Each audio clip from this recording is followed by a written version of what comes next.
Hi, I'm Thelina. That's not the kind of name people forget. Not because it's unique, but because it's been whispered, mispronounced, dissected behind closed office doors for years. She's the quiet one, the workhorse, Veronica's younger sister. It's a name people remember when the lights go off and something breaks, and I'm the one who fixes it. I stood beneath the fluorescent lights of our corporate conference room, listening to the slow, deliberate scraping of Veronica's voice across the polished mahogany table. As of this quarter, she said, the operations division will be undergoing a strategic realignment. Thelina's role as head of operations will be dissolved effective immediately. Her successor will be announced shortly. Silence spread like a gas leak. Colorless, scentless, but you felt it choking you. Then came the flicker of projector light, and a new name appeared on the organizational slide. Emma Halston, Strategic Operations Lead. I blinked. Once, twice. Emma was my niece, Veronica's only daughter. She wasn't even in the operations department. She had been traveling through Bali 3 months ago, posting grainy reels about enlightenment and soy lattes. Now she had my title. I waited for someone to speak. To say this was a misunderstanding, a glitch, something, nothing. Veronica didn't look at me. Her eyes swept across the boardroom with the practiced calm of a woman who didn't blink under pressure. This decision reflects our vision for the future, she added. We believe in empowering the next generation. Emma brings a unique, fresh perspective that aligns with where we're heading. There it was. Fresh perspective. I knew that line. It was a bullet wrapped in a compliment. It meant I was stale, outdated, a cog that no longer spun fast enough for the machine Veronica was trying to build. My fingertips pressed against the lacquered edge of the table, cold and smooth like everything else in that room. People shifted in their seats. The director of finance coughed nervously. My assistant, Melissa, wouldn't meet my eyes. Effective immediately, Veronica repeated, looking up now, right at me. You are dismissed from all managerial duties. HR will be in touch regarding next steps. The finality in her voice didn't crack. It didn't apologize. It didn't care. I swallowed. The words building in my throat weren't anger. They were grief. The kind you feel when something ends, not with a bang, but a surgical, premeditated silence. I pushed back my chair. Thank you, I said quietly. That was all. Thank you. Not for the years of late nights, not for the missed holidays, not for covering her missteps while she rebuilt her image post-divorce. But thank you, because in that moment, I realized something essential.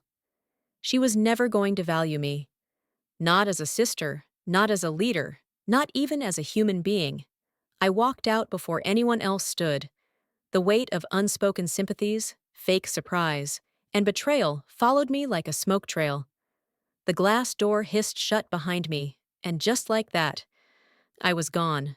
The hallway felt longer than usual. I remember thinking how the floor seemed too polished, too clean, like they'd scrubbed away every trace of me before the meeting even started. I walked past the marketing bullpen where my team sat, my old team. No one looked up, not because they didn't care, but because they didn't know what to do. Sympathy was dangerous in a place like this, and I didn't want it. Not now. When I reached the elevator, I pressed the button and stared at my reflection in the mirrored doors. Dark blazer, pearl studs, hair neatly twisted at the nape of my neck. The image of composure. My fingers trembled, just once, and then stopped. I pressed my palm to my chest and breathed. Don't cry. Not here. The doors opened with a soft chime, and I stepped inside. No one followed. Outside, the autumn wind greeted me like a slap. My heels clicked against the marble steps as I descended onto the city sidewalk. It was late afternoon. A warm sun filtered through bronze leaves, and somewhere nearby, a street performer played saxophone. I paused, looking back at the glass facade of Halston Corp. My last name. My father's name. The name that had opened doors and kept me working 14-hour days since I was 21. And now? It didn't mean a damn thing. I made it 3 blocks before I sat down on a bench. It was one of those Iron City benches with peeling green paint and a slight lean, placed inconveniently between a bus stop and a trash can. I didn't care. I needed air. I needed space to unravel. Why Emma? I asked myself that over and over. She had no experience in logistics, no understanding of operations. She posted Instagram stories about manifestation and startups she never followed through on, but she was Veronica's daughter, and Veronica was always playing chess with real people. That's when it hit me. This wasn't sudden. This wasn't impulsive. This had been planned. I was never meant to stay. The betrayal didn't start today. It started years ago. It started when Veronica first called me the emotional one in front of our mother, and everyone laughed. It started when Dad left me out of his final board meeting to protect me, while Veronica secured 51% voting control. It started when Emma crashed her college internship at our firm by skipping work 3 weeks in a row and blamed it on anxiety, and I took the fall for poor supervision. This wasn't one betrayal, it was 1,000 cuts. I just hadn't realized I was bleeding out until today. My phone buzzed. It was Melissa. I stared at the screen for a moment and let it go to voicemail.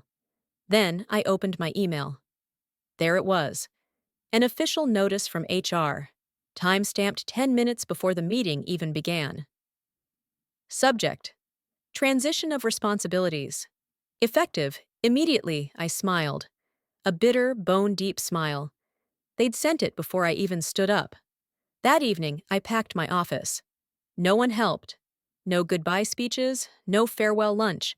Just me, a cardboard box, and the steady hum of fluorescent lights overhead. On my way out, I saw Emma walking toward the elevator. She hesitated when she saw me. "Thelina," she said awkwardly, "I didn't know they were going to do it like that." "Like what?" I asked. "Like gutting someone in front of a room full of executives?" She looked down. "I didn't ask for this." "No," I said calmly. "You didn't have to." We stood there for a moment, two women on opposite sides of a legacy neither of us had built, but both inherited. Then the elevator dinged. "Good luck, Emma." I meant it, because she would need it. I didn't cry that night. I made tea. I sat on the floor of my apartment. I opened the box from my office and pulled out a photo of Dad, standing in front of the company's original warehouse. He had dirt under his nails and a proud smile. That's who I worked for. Not for Veronica, not for stock options or titles. For him. I whispered to the photo. "They think I'm gone," I said, "but they just made the biggest mistake of their lives." There's a specific kind of silence that follows betrayal. Not the kind you hear, but the kind that hums beneath your skin. That night, as I lay in my apartment, staring at the ceiling, I didn't feel anger. I felt erased. I knew it was never just about the boardroom. Not really. The roots of this went deeper, past the spreadsheets, the late nights, the marketing decks. It went back to a family that taught me my value only existed when it served someone else. The first time I realized I was invisible, I was 12. Veronica had just turned 16 and was being celebrated with a backyard party, complete with a custom cake, a live jazz trio, and a small crowd of our father's business associates. I had asked Mom the night before if I could help decorate. She smiled without looking up from her phone and said, "Sweetheart, let's not complicate things." Complicate. That word stayed with me. So I sat on the stairs, clutching a birthday card I'd made by hand, watching as Veronica posed under the lights in a sparkling dress. Our mother toasted her with a glass of champagne, saying, "To our firstborn, a natural leader." I wasn't mentioned. I didn't even get cake until someone remembered there was still a child upstairs. The flashbacks came in waves, each one more piercing than the last. Dad teaching Veronica how to read stock reports when I was still in pigtails. "She's got the head for numbers," he used to say. "You've got the heart, Thelina." Heart. Like that was enough. He loved me. I knew that. But love doesn't always protect you from erasure. especially not when you're quiet, especially not when the people in your life have already decided who's the star and who's the stagehand. It all came back with brutal clarity after I was dismissed. The evening light filtering through the blinds, painting lines across my old family photo albums. Veronica in every front row. Me, always somewhere in the back. Eyes half closed, mouth mid-sentence. The blurry one, the forgotten one. A few days after my firing, I went to see Mom. I told myself it wasn't to explain, it wasn't to seek comfort. But maybe, deep down, I hoped, just maybe, she hadn't known. That maybe she would say, "I'm sorry." She didn't. Her townhouse still smelled like lilies and lemon-scented wood polish, everything in its place, everything as curated as her Instagram. She sat on the cream love seat with a cup of tea and a book I knew she wasn't reading. "I heard about the board meeting," she said casually, not even looking up. I sat across from her. "You knew?" she sipped. "Veronica keeps me informed. You know how fast the business world moves. We have to be flexible." I stared at her. She replaced me with her daughter, Mom. Mom tilted her head slightly, her expression bordering on mild irritation. "Emma has a natural presence. She understands branding. This generation has its own rhythm, and you've always been more steady, reliable. Reliable, like a washing machine." I stood up slowly, feeling the familiar weight in my chest, that hollow ache of being unchosen. "She took everything, Mom." My voice cracked. I hated that it did. Mom finally looked at me. Her gaze wasn't cruel. It was worse. It was indifferent. "You've always been the strong one," she said. "You'll figure something out." That's what she always said when she didn't want to intervene, when she wanted me to disappear quietly. And I always had. But not this time. That night, I dug into my father's old files. I kept a box of his things, the contents of his office, before Veronica redesigned it into something soulless and sterile. Inside were memos, scribbled meeting notes, and a draft of the will. Not the final version, a draft. But still, it was there, in black ink. A proposed equal split, 50% to each daughter. The final version had been different. I remembered the fight they had the night before Dad's last hospital stay. It was muffled through the walls, but I caught fragments. "You're pushing this," Dad had said. "I'm stabilizing the company," Mom had replied. "You know, Thelina doesn't want control." I did. I just hadn't fought for it loud enough. The realization dropped hard. It wasn't that I hadn't been seen. It was that I had been watched, and then dismissed. They knew who I was, what I was capable of, and they used that knowledge to silence me. My quiet became a weapon against me. A week passed. I didn't go out much. The phone calls slowed. My inbox dried up. The friends who'd once invited me to coffee just to pick my brain disappeared. Except for one. An old colleague, Joel, from legal. He asked to meet in the park. We sat on a bench as golden leaves fell around us, and he pulled something from his coat. A copy of an internal memo, dated 6 months earlier. Subject: Strategic Succession Planning. Emma's name was listed as projected successor to multiple leadership roles, mine included. My termination had been orchestrated months ago. Joel looked uncomfortable. "I could get fired for this, but I thought you deserved to know." I stared at the paper. Emma's promotion had never been about merit. It was about inheritance. Legacy, yes, but not earned. Gifted. Stolen. I folded the memo neatly. "I won't forget this," I said. That night, I didn't sleep. I sat at my kitchen counter with the document in front of me, and the city lights flickering beyond the window. I didn't cry. I planned. I wasn't going to scream. I wasn't going to beg. I was going to wait. And when the time came, I was going to take everything back. The hardest part wasn't leaving the company. It wasn't even Veronica's voice echoing through the boardroom like a final sentence passed down from a queen. No, the hardest part came a week later, when I walked into a coffee shop and saw Emma sitting at a table I used to claim as my own. She was laughing with someone I didn't recognize. Some startup bro in a blazer 2 sizes too tight, sipping cold brew like she hadn't just been handed my entire career on a silver platter. Her hair was tied in a loose bun. She wore the kind of effortless calm that only privilege can afford.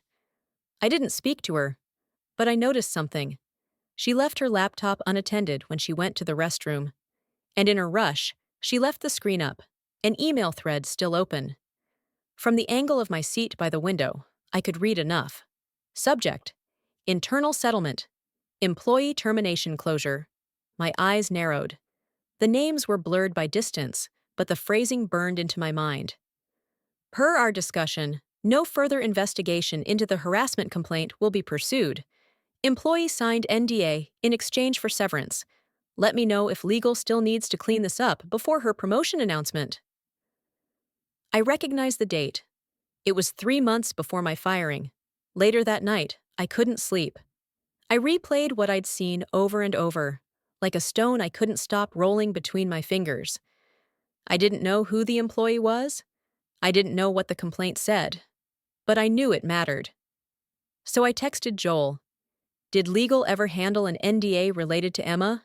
Backdated around mid-June? Please check. Quietly. His reply came an hour later. Yes. One sealed NDA. Incident marked as resolved. Want me to look deeper? Yes. I did. 2 days later, I had the file in my hands. Joel met me in a bookstore. He handed me a brown envelope between the pages of a political memoir. Inside was a copy of the NDA and the accompanying complaint memo, redacted, but not enough. The victim was Allison Green, a junior analyst from the operations team. She had filed a harassment report after Emma allegedly pressured her into approving false inventory reports to inflate quarterly numbers, to help her look better for a presentation. When Allison refused, she was isolated, reassigned, and then, without warning, terminated for performance issues. The day she signed the NDA, she also withdrew a pending whistleblower complaint. My stomach dropped. Emma hadn't just replaced me. She had done it after forcing another woman out, someone who tried to say no. And Veronica? She'd known. She'd buried it. I sat in my apartment staring at the file. There was no smoking gun I could wave around publicly, yet. The NDA meant the evidence was locked down tight, but I had enough to start asking questions, and I knew exactly where to start. I called Allison. Her number was still in my old phone records from when I managed her team. I didn't know if she'd answer, but she did. Hello? Allison, it's Thelina. Silence. Then a breath. You shouldn't be calling me. I know, but I saw the file. More silence. Then, softly, like she'd been waiting months to say it. They said if I spoke again, I'd lose the settlement. I needed that money. I'm not asking you to break anything, I said. I just need to know, was it true? A beat passed. Then, she lied. She threatened me. She said if I didn't play ball, she'd tell everyone I was unstable, and Veronica backed her up. My hand tightened on the phone. I believe you. Allison's voice cracked. No one did. Not even HR. They made me feel like trash, like I imagined the whole thing. You didn't. Another pause. If I ever speak, I'll be the one blacklisted, not her. I won't let that happen. She hung up before I could say more. But it didn't matter. I had what I needed. The game had changed. Before, it was about grief, shock, survival. Now it was about war. I spent the next week putting together a profile. Emma's timeline, her projects, the departments she touched. I logged every deal that bore her name in the last 6 months, cross-referenced quarterly reports, spotted 2 inconsistencies, data massaged just enough to look like growth, but without the back end to match. She'd built her image on fake numbers, quiet threats, and borrowed time. Veronica had sold the board a lie, and they bought it with both hands. My next step was to get inside. Not physically, I had returned my badge, but I still had admin access to the beta side of the internal archive system. It was a feature I'd built myself, intended as a failsafe for disaster recovery. They hadn't revoked it. Rookie mistake. I logged in late one night, using a public VPN and a borrowed device. The archive still held snapshots of internal audits. Ghost records. There it was. Project Sierra. Emma's first solo pitch. And buried in the version history? A revision from Allison, a spreadsheet, one that showed the true numbers, before Emma had altered them. I downloaded it. Now I had evidence. Enough to raise questions. Enough to put cracks in the perfect glass tower they'd built. But I wasn't ready to go public. Not yet. I wanted Veronica to feel the shift. I wanted her to see her daughter's throne wobble. I wanted her to watch it fall, inch by inch. And when the dust settled, I wanted her to know it was me who'd pulled the first brick. It started with a whisper. Not a voice, not a sound, but an instinct. The kind that curls beneath your ribs when something is about to shift, but the world around you hasn't caught up yet. I was seated in my living room, lights dimmed, laptop glowing soft and white against the velvet dark. The city hummed just beyond the window, buses sighing, crosswalks clicking, distant laughter. The kind of quiet chaos you learn to tune out when your mind is racing. The spreadsheet I had pulled from the archive, Project Sierra, was open on my screen.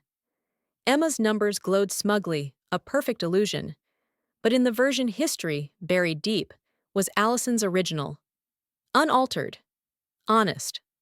I stared at the two versions for a long time. And then I realized exactly what I had to do. Not expose it yet. Not confront them. But leave something behind. Something they'd trip over. The company's cloud archive was still mirroring my access. Stupid. Lazy. Typical Veronica oversight. She was always so focused on optics that she rarely understood the infrastructure beneath it. She assumed everything beneath her worked because people like me made it so. But I wasn't working for her anymore. And 5 seconds was all it would take to remind her. I logged in at 2:13 a.m., VPN routed, encrypted, clean device. I wasn't sloppy. If I was going to strike, it had to be surgical. I found the active server tied to Sierra's investor presentation package. It contained visuals, projections, and an embedded set of audit records that Emma had created for the upcoming quarterly review. They were fake, or, more accurately, reframed. I made one simple move. I deleted everything in the folder labeled Sierra Final Deck, Public Ver. Then I replaced it, quietly, with Allison's original, unedited numbers. Not enough to make them implode, but enough to start a fire in the wrong hands. I closed the lid.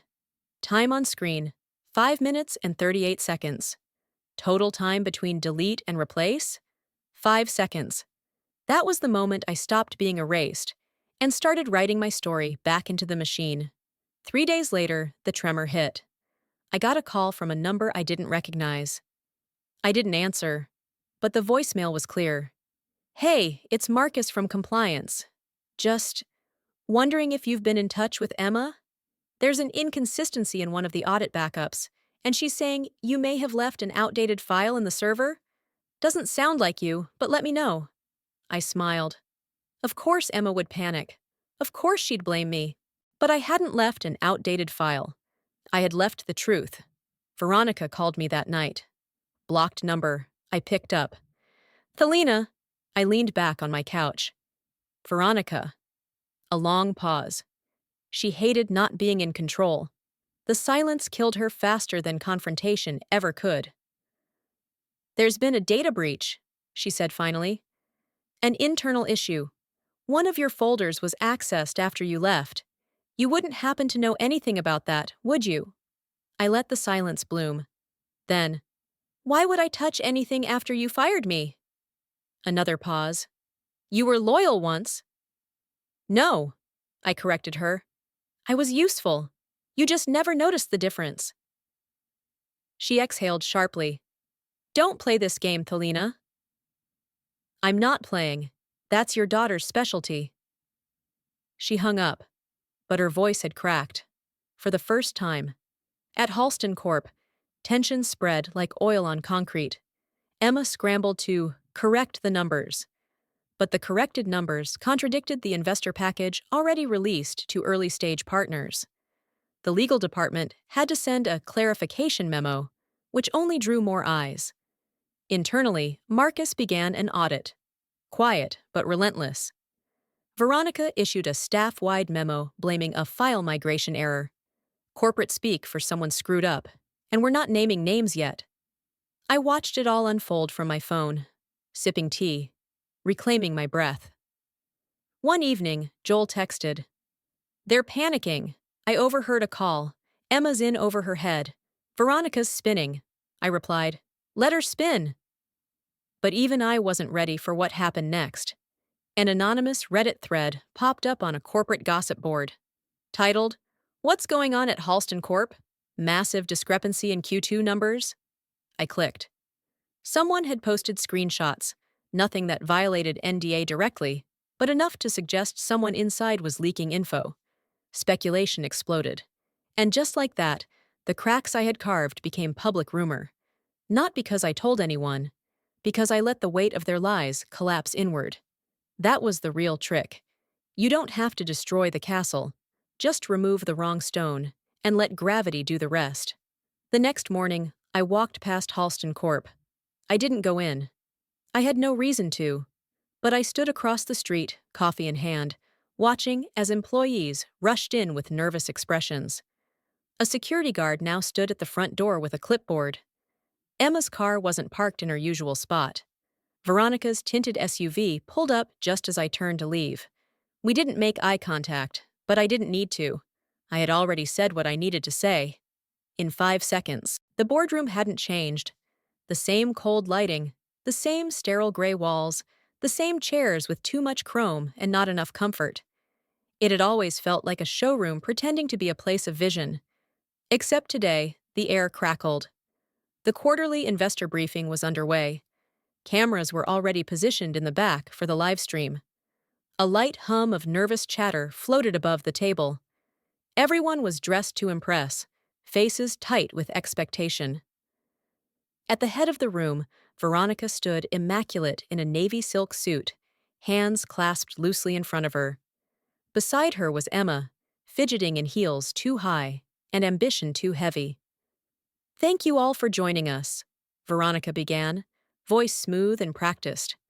"We're thrilled to present our Q3 growth and announce new strategic initiatives led by our rising star, Emma Halston."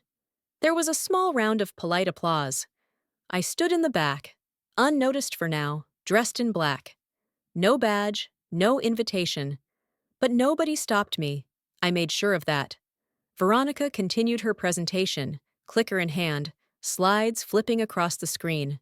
Projected margins, adjusted forecasts, glowing testimonials from junior partners. Then came the slide marked Sierra Initiative. I stepped forward.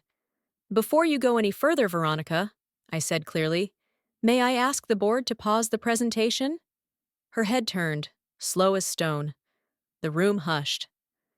"Thelina," she said, keeping her smile intact, though her eyes sharpened, "you're not supposed to be here." "Yet here I am." The board members looked between us, confused. "What's going on?" asked one investor, adjusting his glasses. I walked toward the front with controlled steps, slid a small USB from my pocket, and handed it to the technician controlling the presentation feed.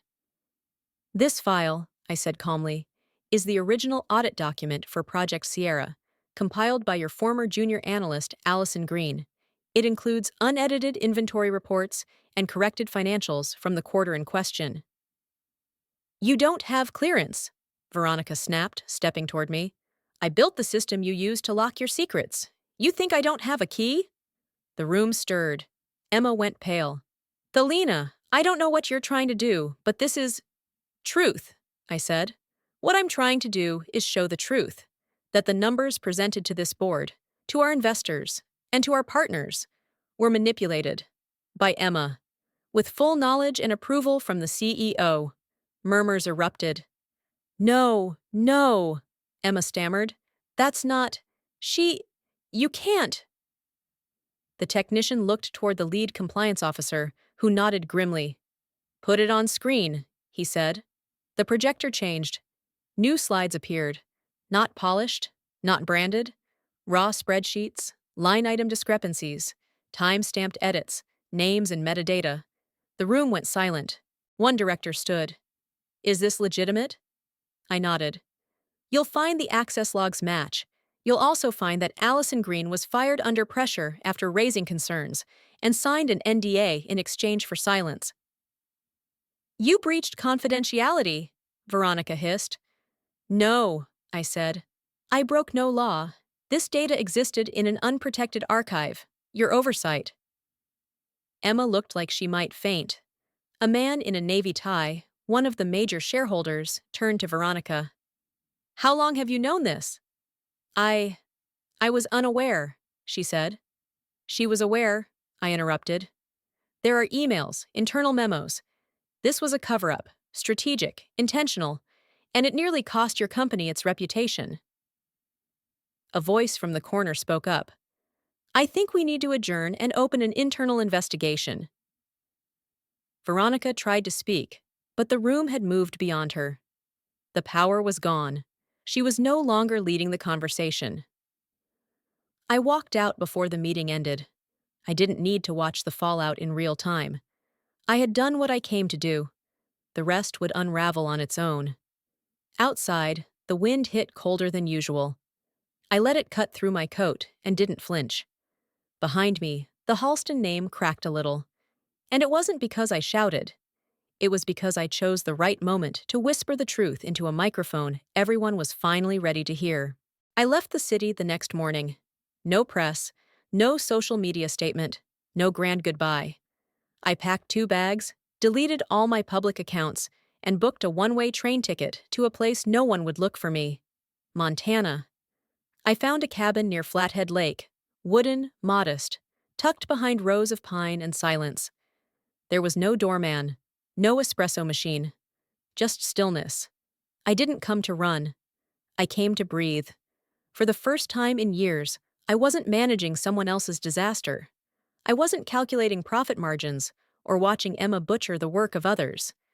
I wasn't under Veronica's shadow. I wasn't anything at all. And that was terrifying. The first week, I woke up each morning expecting chaos. Expecting my phone to buzz. Expecting someone to demand my time, my loyalty, my patience. But there was only the chirp of birds, and wind, and coffee that didn't taste like stress. I would sit by the window with a pen and a blank notebook, and just exist. One afternoon, I drove into town to buy groceries. The woman at the register wore a faded flannel and asked if I was new in town. Yes, I replied, not offering more. Welcome, she said, sliding a receipt into the bag. Folks out here keep to themselves. You'll like it. I smiled. She was right. After the 3rd week, I stopped checking news alerts about Halston Corp. The fall would happen without me. Veronica and Emma would spin and scramble, trying to contain what they could. But I didn't need to watch them burn. That wasn't my story anymore. I wasn't done, but I wasn't the same. I started writing. Not about them. About leadership. About survival. About losing yourself when everyone expects you to be quiet. I posted under a pseudonym on a forum for women in corporate leadership. The post went viral. Hundreds of replies. This was the story I couldn't explain to my therapist.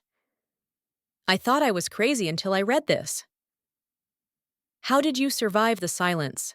I replied to every one of them. Not with advice, but with truth. The silence wasn't empty. It was full of all the things I was never allowed to say. It became a ritual. Wake up, write, walk, answer, heal. I didn't notice when the seasons began to shift.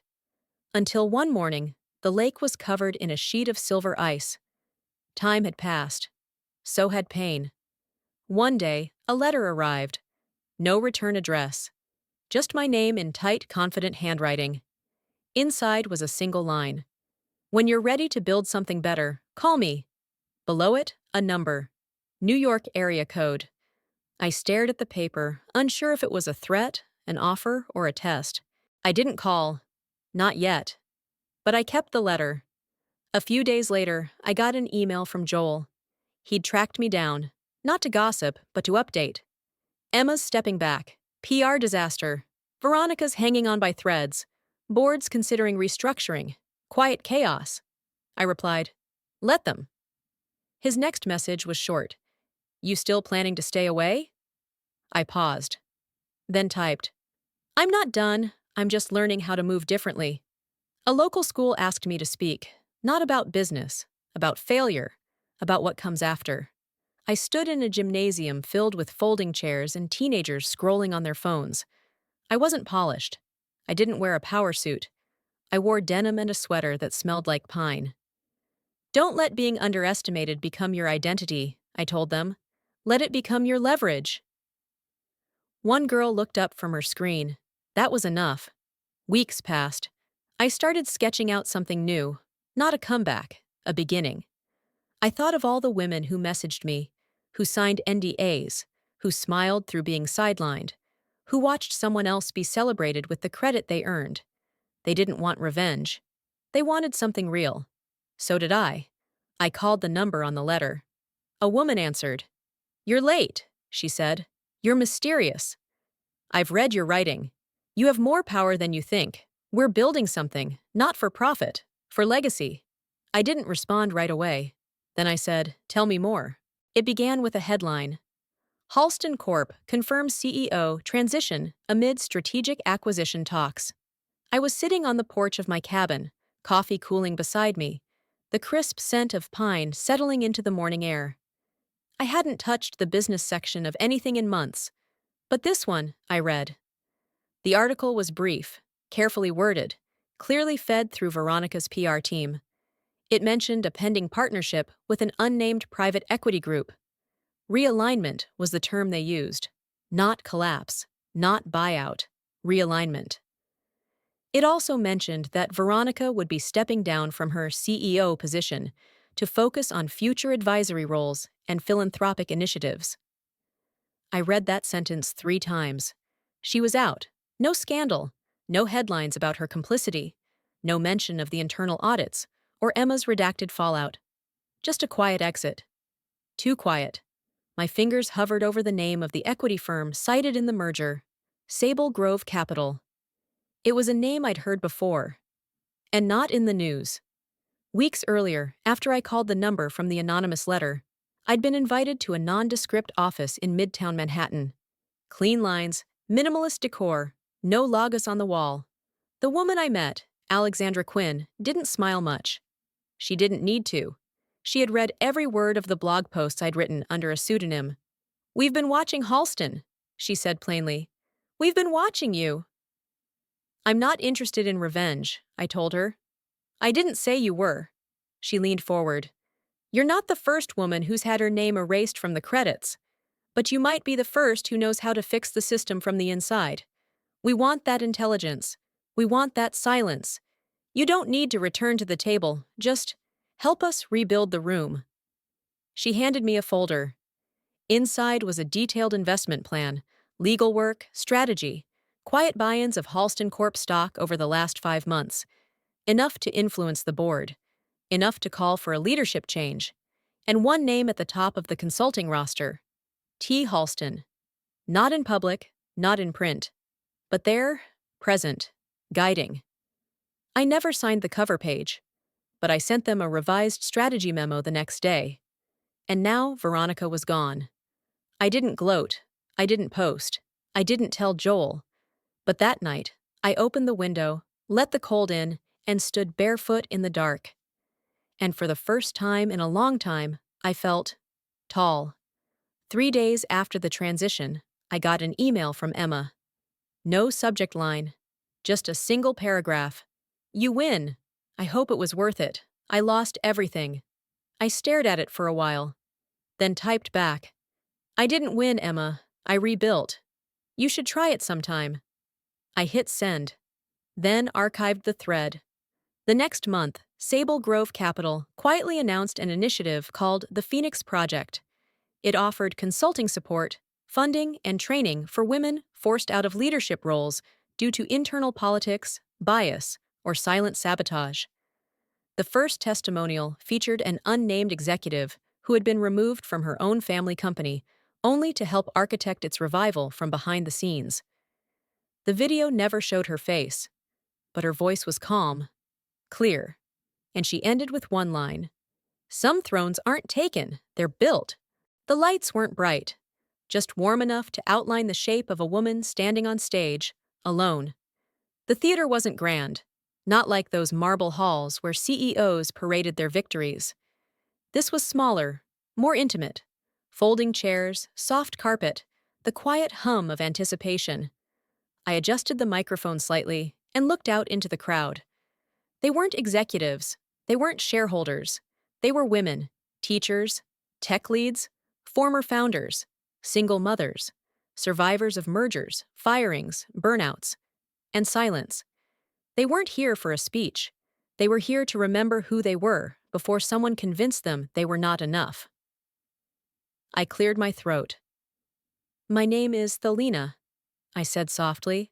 A pause. "And for years, I built things for people who never planned to give me credit." There was a murmur, not of shock, but understanding. I was called the calm one, the reasonable one, the reliable one. And for a long time, I believed those were compliments. I let my hands rest gently on the podium. But here's what I wasn't told. When you're too calm, they assume you're okay with being overlooked. When you're reasonable, they mistake your silence for agreement. And when you're reliable, they start handing you the weight no one else wants to carry. There was a stillness in the room now, a quiet that listened. "I didn't leave my last job by choice," I continued. "I was removed, replaced, by family." The word landed hard, like a glass of water tipped on a boardroom table. I didn't fight it, not at first. I took my pain and I left. I lived in silence. I wrote. I listened. And in the process, I realized that I wasn't broken. I was edited. I took a breath. They wanted the version of me that didn't ask for space, that didn't take up room, that didn't show up to claim what she'd earned. They wanted the Thelina who would smile quietly while the world clapped for someone else. I smiled now.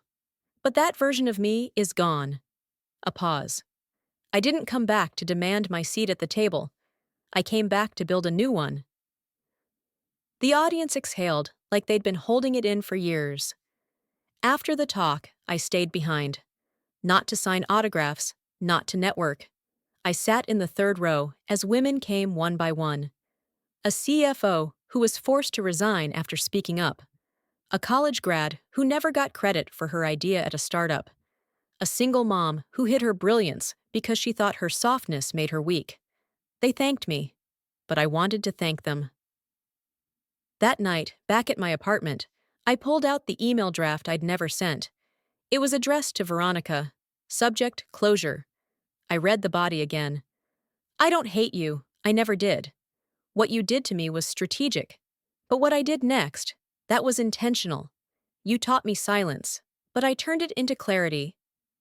I closed the draft. I wouldn't send it. It wasn't for her. It was for me. The next morning, I opened the inbox for the Phoenix Project. Hundreds of new messages. Each one a story, each one a thread, each one a woman no longer willing to disappear quietly. This is what rebuilding looks like. Not fire, not revenge, legacy. Built slowly, silently, completely. If there's one thing I've learned through all of this, it's that silence doesn't mean weakness. Sometimes, it's where you gather your strength. I was pushed out, underestimated, and erased by people I once called family. But instead of breaking, I built. Quietly, deliberately. For anyone who's ever been overlooked or counted out, you don't need to yell to be powerful. Just don't forget who you are. Have you ever been underestimated by someone close to you? Or felt like you had to rebuild in silence? I'd love to hear your story. Drop a comment below and let me know where you're watching from. If you didn't connect with this story, I'm just as curious. Tell me why. And if this video touched your heart, please subscribe to this channel for more stories that hit home.